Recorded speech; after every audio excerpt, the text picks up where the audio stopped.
Our first guest is former ITV royal correspondent and author Nicholas Owen. Nicholas, welcome to the show. Now, you have obviously followed the build-up, the release and the carnage associated with Prince Harry's memoir Spare, and to be fair, it has undeniably been successful.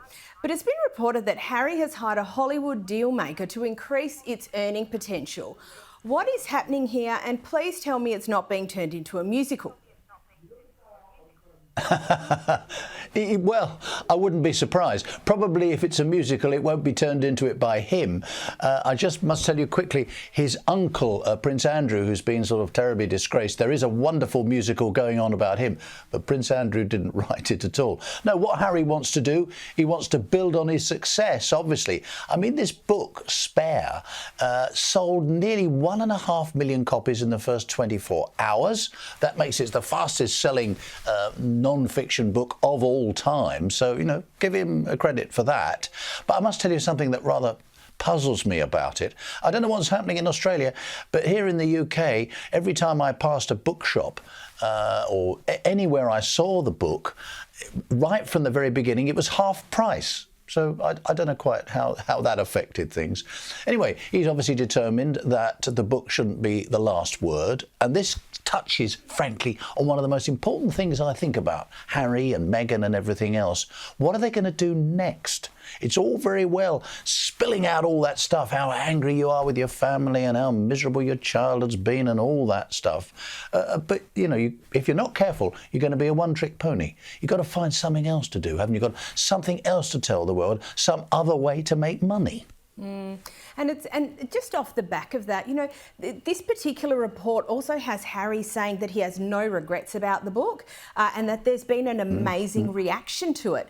Do you think that that's a convenient narrative for him, or do you actually think his bubble is just so small that he doesn't actually see the consequences of it? It's very hard to know, isn't it? He was obviously determined to get it all out there. If you take one thing away from this book, I don't know how many viewers have actually managed to plough through it. It's actually quite well written, it have to be said. And if you've got the audio book, it's actually Harry's own voice, so you're hearing from the man himself. So give him credit for that as well. But you know, what's the purpose of it? What it's actually trying to say to the world? It's a little bit more difficult to discern. I think it's really in the title. The title is very, very clever, very, very short, Spare, you won't forget that, but it touches upon a most important, vital thing, particularly when it comes to monarchy. In other words, his brother, William, will be the king one day, if everything goes according to plan, God's plan, or whatever you might call it. But their poor old Harry is always going to be at one remove. He's not next in line to the throne after his brother now, because, of course, William is having children and they will be before Harry. So he's not only spare, he's sort of spare, if you like. And the heart of it seems to me to be that he just finds he can't bear to be in that sort of strange position where he hasn't really got a proper role. So he's having to kind of tell the world how upset that makes him. He doesn't say it in quite so many words, but to me, that is the theme that comes right through the middle of this book. And that's the main thing that's coming out of it.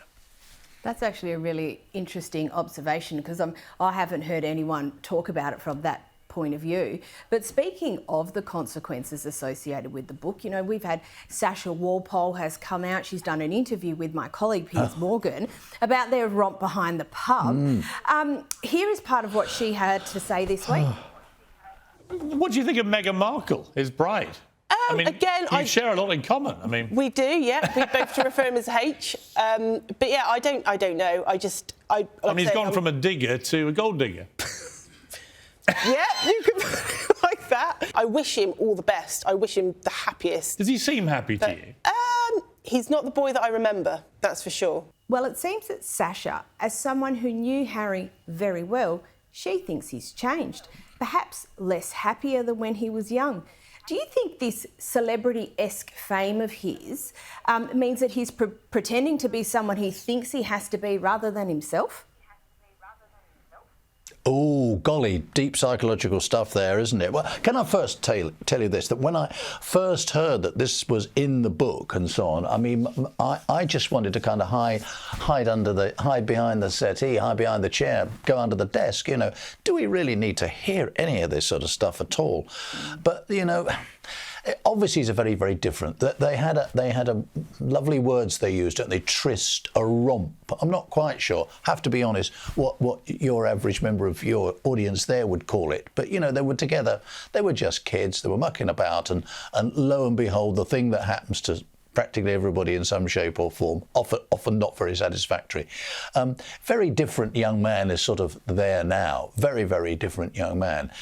I'm just astonished, frankly, that he wants to put that sort of story out in his book. Didn't name the girl, but can I tell you what would have happened? As soon as that passage was in that book, there would have been newspaper editors, particularly tabloid newspapers, particularly popular newspapers, saying to their reporters, go and find that woman, go and find that woman. I'm amazed it took so long, frankly, before Sasha appeared out of the woodwork.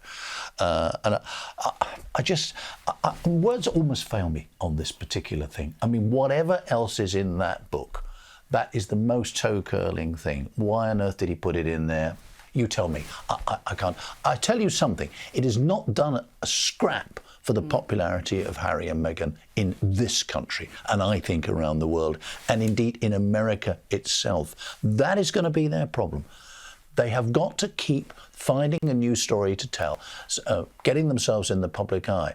The trouble with America is, and the trouble with Hollywood, which is basically very close to where they live, in Hollywood, stars are always reinventing themselves because they're always making new films, aren't they? So people say, oh, yes, of course, yeah, Tom Hanks or whoever it might be, Meryl Streep, oh, there they are again.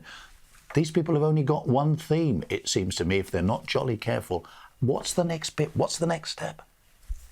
Yeah, and while there has been plenty of media attention around them, look at back over the other side of the pond, and the Prince and Princess of Wales have been keeping a relatively low profile.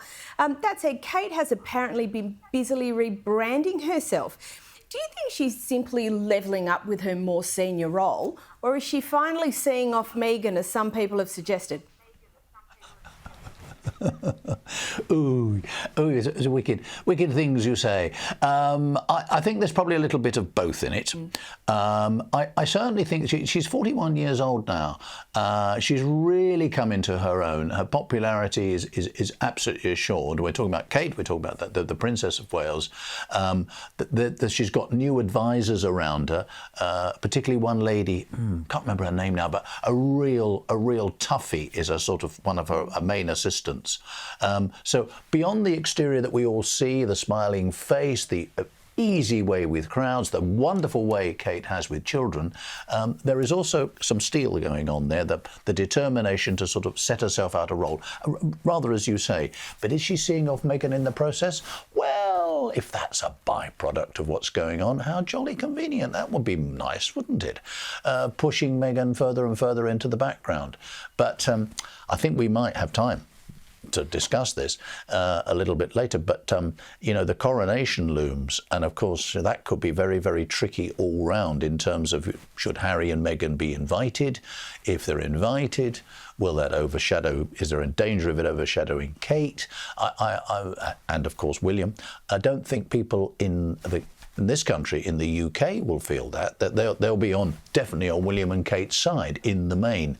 But the news people, the reporters, the cameras, they're all going to be chasing Harry and Meghan. That's another issue further down the line. So it is important, I think, that William and his wife, Kate, the Prince and Princess of Wales, the heir to the throne and the future Queen one day, let's hope many years in the future, it's important that their role is made very, very clear, the sort of thing they are prepared to do, the thing they are good at doing, getting it very clearly set out now. That is what is happening. And do you think, because people always see that smiling and empathetic Kate, that they'd necessarily expect this sort of positioning from her?